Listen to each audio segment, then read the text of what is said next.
Good morning. तो समझते हैं कि डीईटी जो ड्यूलिंगो इंग्लिश टेस्ट है उसके बारे में, इस टेस्ट में क्या क्या होता है। तो बेटा ड्यूलिंगो इंग्लिश टेस्ट जो है ये एक इंग्लिश स्किल टेस्ट है। बाकी सभी टेस्ट के जैसा है, टोफल और आइलेट्स होते हैं। इस टेक्स्ट के 4 सेक्शन होते हैं। एक सेक्शन है रीडिंग, एक है राइटिंग, एक है स्पीकिंग और एक है लिसनिंग। ठीक है। बाकी जो टेस्ट होते हैं टोफल और आइलेट्स वो भी इस तरीके के होते हैं, पर डुलिंगो का एडवांटेज ये होता है कि डुलिंगो को आप घर पे दे सकते हो। ठीक है। कहीं पे भी आपको सेंटर पे जाने की रिक्वायरमेंट नहीं है। दूसरा जो रिजल्ट है इसका 2 दिन में अवेलेबल हो जाता है। स्कोर जो आता है ड्यूलिंगो का 10 से 160 के बीच में आता है। सारे सेक्शन जितने भी हैं, जैसे रीडिंग है, स्पीकिंग है, राइटिंग है, लिसनिंग है, इन सभी सेक्शंस का स्कोर जो है एवरेज हो जाएगा। और एवरेज होने के बाद में आपके पास एक स्कोर अवेलेबल होता है। जनरल 2 दिन के बाद में स्कोर आ जाता है। अब ड्यूलिंगो को स्टार्ट कैसे करते हैं? सबसे पहले हम लोग गूगल पे सर्च करते हैं ड्यूलिंगो इंग्लिश टेस्ट। ठीक है। ड्यूलिंगो इंग्लिश टेस्ट स्टार्ट करने के बाद में ड्यूलिंगो इंग्लिश टेस्ट का एक वेब पेज ओपन हो जाता है। उस टेस्ट में इनके वेब पेज के अंदर हम लॉग इन करते हैं, एक अकाउंट बनाते हैं, साइन अप करते हैं। ठीक है। आप अपना ईमेल आईडी डालोगे, कोई भी एक पासवर्ड डिजाइन करोगे, वो कुछ इन्फॉर्मेशन मांगेगा। जैसे कि आपको किस कोर्स के लिए चाहिए। अगर आप जैसे कि अंडर ग्रेजुएट कोर्स के लिए जा रहे हो तो उस पर क्लिक करो, ग्रेजुएट के लिए जा रहे हो उस पर क्लिक करो, आपने कहाँ से सुना, किस कंट्री के लिए जाना चाहता है, तो आप अपने अकॉर्डिंग भर सकते हो। ठीक है। जरूरी नहीं कि बाद में आपने जिस कंट्री का पहले आपने प्रैक्टिस टेस्ट स्टार्ट किया बाद में वहीं जाओ। ठीक है। वो बस उसको एक बेसिक इन्फॉर्मेशन चाहिए। स्टार्ट होने के बाद में आपके पास ड्यूलिंगो का पेज इस तरीके से ओपन आता है, जिसमें सेक्शन आते हैं my test, practice, test info, institutions. My test में आप टेस्ट को परचेज कर सकते हो। परचेज करने के बाद में ये टेस्ट जो परचेज है आपकी 21 डेज तक वैलिड रहती है, यानी कि आपको 21 डे में टेस्ट को देना पड़ेगा। ठीक है। प्रैक्टिस सेक्शन के अंदर आप फ्री प्रैक्टिस कर सकते हो। अनलिमिटेड टाइम आप इस ड्यूलिंगो इंग्लिश टेस्ट वेबसाइट पे जाके अपने प्रैक्टिस टेस्ट परफॉर्म कर सकते हो, यानी कि जब आपका स्कोर बेहतर आना शुरू हो जाए आप फ्री में प्रिपरेशन करो। जब आपका स्कोर अच्छा आने लगे तब आप रियल टेस्ट को माई टेस्ट में जाके स्टार्ट कर सकते हो। ठीक है। टेस्ट इन्फो का मतलब टेस्ट की रिक्वायरमेंट क्या है, प्रिकॉशंस क्या है, आपको टेस्ट को कैसे परफॉर्म करना है। और 4 सेक्शन इंस्टीट्यूशंस मतलब कौन कौन से इंस्टीट्यूशन है कंट्रीज के साथ में कि जो इस टेस्ट को एक्सेप्ट करते हैं। ठीक है। तो ओवरऑल वे सेक्शन जो है इसके ड्यूलिंगो के 4 सेक्शन है डीईटी के। स्पीकिंग है, राइटिंग है, रीडिंग है, लिसनिंग है। अलग तरीके से टेस्ट होता है। टेस्ट जब स्टार्ट होगा आपका प्रैक्टिस टेस्ट के अकॉर्डिंग, तो सबसे पहले जो सेक्शन आता है वो आता है कि एक आपको पैराग्राफ मिलेगा, नहीं सबसे पहले वर्ड्स मिलते हैं। ठीक है। और आपको सही और गलत वर्ड को आइडेंटिफाई करना पड़ेगा। ध्यान रखना ड्यूलिंगो इंग्लिश टेस्ट में जो भी सेक्शन है, जो भी क्वेश्चन है, उसकी एक टाइम लिमिट है, यानी कि time over question automatically submit हो जाएगा। ठीक है। दूसरे सेक्शन में आता है फिल इन द ब्लैंक, यानी कि एक आपको इस तरीके का सेंटेंस मिलेगा एक लाइन का, और उसमें एक यहाँ पे नंबर ऑफ जो स्पेसेस मिलेंगे जिसमें आप अपना जो वर्ड ऑफ चॉइस है उसको फिल कर सकते हो। ध्यान रखो जो यहाँ पे वर्ड आएगा तो यहाँ पे स्पेसेस उतने ही है जितने लेटर्स इस वर्ड को कंप्लीट करने का रिक्वायर्ड है, ना कम है ना ज्यादा है। ठीक है। इस तरीके के सेंटेंस आएंगे। ठीक है। उसके अकॉर्डिंग आपको फिल करना पड़ेगा। सेकंड टेस्ट आता है मिक्स्ड इंग्लिश टेस्ट। ठीक है। इसके लिए में क्या होगा, आपको एक स्टेटमेंट सुनाया जाएगा और उस स्टेटमेंट को सुनने के बाद में आपको एज इट इज उसको पेस्ट कर देना है, जिनके अपने हाथ से टाइप कर देना है। तो इसलिए ड्यूलिंगो टेस्ट देते टाइम आप लोग कोशिश करो कि जितने भी आगे प्रैक्टिस टेस्ट होने हैं वो सारे के सारे प्रैक्टिस टेस्ट आपके लैपटॉप पे हो या डेस्कटॉप पे हो, मोबाइल पे ना हो। दूसरी बात, आप लोग हेडफोन यूज नहीं कर सकते हो, ईयरबड्स यूज नहीं कर सकते हो, स्पीकर यूज कर सकते हो। तो जब भी आप लोग प्रैक्टिस टेस्ट दो तो हेडफोन यूज नहीं करना, ईयरबड्स यूज नहीं करने हैं, और लैपटॉप का यूज करना, जिससे कि आपकी टाइपिंग स्पीड मेंटेन रहे। ठीक है। तो एक क्वेश्चन इस तरीके का आएगा, आपको एक स्टेटमेंट सुनवाया जाएगा, इसको 3 आप अटेम्प्ट में सुन सकते हो, इनके आप इसको 3 बार सुन सकते हो। उसके बाद में आपको इसके बारे में टाइप करना पड़ेगा।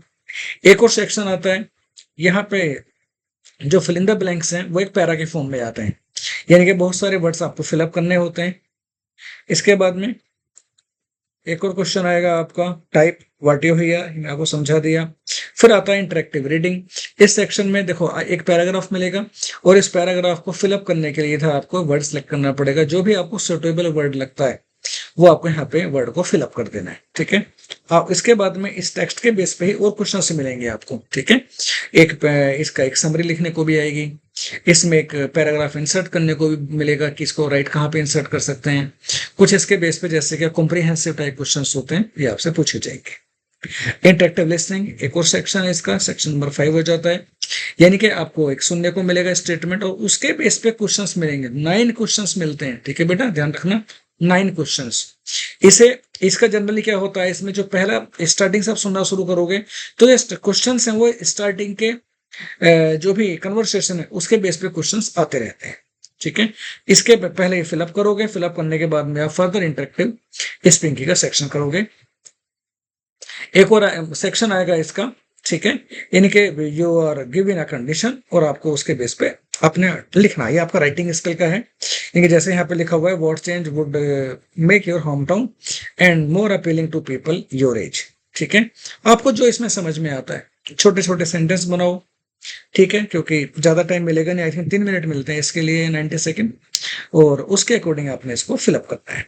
ठीक है, ऐसे एक राइटिंग का आएगा, एक फिगर दी जाएगी, उस फिगर को आपको अपने वर्ड्स में डिस्क्राइब करना। फिगर बेस्ड जनरली क्वेश्चंस एक राइटिंग के लिए भी आएंगे और स्पीकिंग के लिए भी आएंगे। ठीक है, और जब आपका टेस्ट कंप्लीट हो जाएगा उसके बाद में एक इंटरेक्टिव स्पीकिंग और आएगी, यानी कि वो आपसे कुछ क्वेश्चंस पूछेगा, हॉबी बेस्ड क्वेश्चन, आपके पास्ट एक्सपीरियंस के बेस पे क्वेश्चन, लाइफ के बेस पे क्वेश्चन, फिलोसॉफिकल टाइप क्वेश्चंस, और आपको उनका आंसर करना पड़ेगा। आई थिंक 90 सेकंड मिलेंगे पर क्वेश्चन के लिए, 5-6 क्वेश्चन वो पूछता है। और एग्जाम होने के बाद में जो आपका स्कोर है इस समरी के फॉर्म में आपको अवेलेबल हो जाता है। जब आप रियल टेस्ट परफॉर्म करोगे तो रियल टेस्ट परफॉर्म करने के 2 दिन के बाद में लगभग रिजल्ट अवेलेबल हो। तो ये सारी इन्फॉर्मेशन है ड्यूलिंगो टेस्ट की। इसके अलावा जो इंपॉर्टेंट पॉइंट अब क्या है ड्यूलिंगो टेस्ट में कि इस टेस्ट को सबसे पहले लॉगिन करना होगा। लॉगिन करने के लिए ड्यूलिंगो इंग्लिश टेस्ट को गूगल में ओपन करो या जो भी आप वेब ब्राउजर यूज करते हो उसमें ओपन करो। वहां पे ड्यूलिंगो इंग्लिश टेस्ट की वेबसाइट खुलेगी, उसमें सबसे पहले साइन अप करना है, फिर लॉगिन करना है। लॉगिन के बाद में अगर आपने टेस्ट परचेज करना है तो माई टेस्ट में क्लिक करके purchase the test. Test purchase करने के बाद में आपको 21 डेज मिलते हैं टेस्ट देने के लिए। और प्रैक्टिस करने के लिए सेकंड जो यहाँ पे कीवर्ड है जब लॉगिन करने के बाद में आता है वो आता है प्रैक्टिस फ्री। आप प्रैक्टिस फ्री कर सकते हो।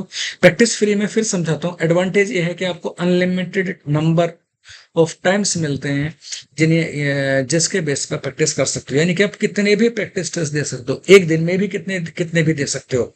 ठीक है, जितना भी आपका मन करे आप उतने प्रैक्टिस टेस्ट दीजिएगा और when you feel comfortable then you apply in the real Duolingo test. ठीक है, कोई भी अगर आपकी क्वेरी है तो आप मुझसे पूछ सकते हो। बाकी अपना ख्याल रखो और प्रिपरेशन करो। देखो 4 सेक्शन होते हैं इसमें, रीडिंग है, राइटिंग है, लिसनिंग है, स्पीकिंग है। इन सेक्शंस को तैयार करने के लिए जो है एक्चुअली बेसिक स्किल टेस्ट है।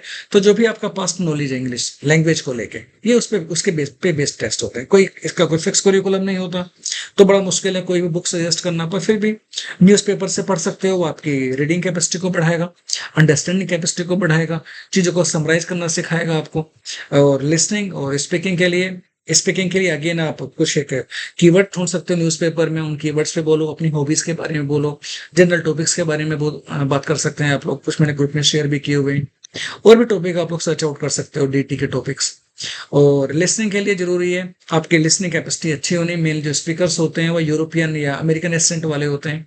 ठीक है, तो उनके लिए जरूरी ये है आप लिसनिंग में इनके वीडियोस की प्रैक्टिस करो। जैसे क्या न्यूज चैनल्स होते हैं, ठीक है, या मोटिवेशनल वीडियोस हैं, या न्यूज पे डिस्कशंस होते हैं जो एक्सपर्ट्स होते हैं उनके। आप एजुकेशनल वीडियो देख सकते हो, बीबीसी का चैनल देख सकते हो, कोई हिस्ट्री चैनल देख सकते हो, कि जहां से भी आपको इंग्लिश में कंटेंट मिले सुनने के लिए। ठीक है, उसको सुनो और समराइज करो। ठीक है, बस इसका यही तरीके होते हैं। आप तैयारी कीजिएगा, फिर मुझसे बताता हूँ। कोई डाउट है तो आप मुझसे पूछिएगा।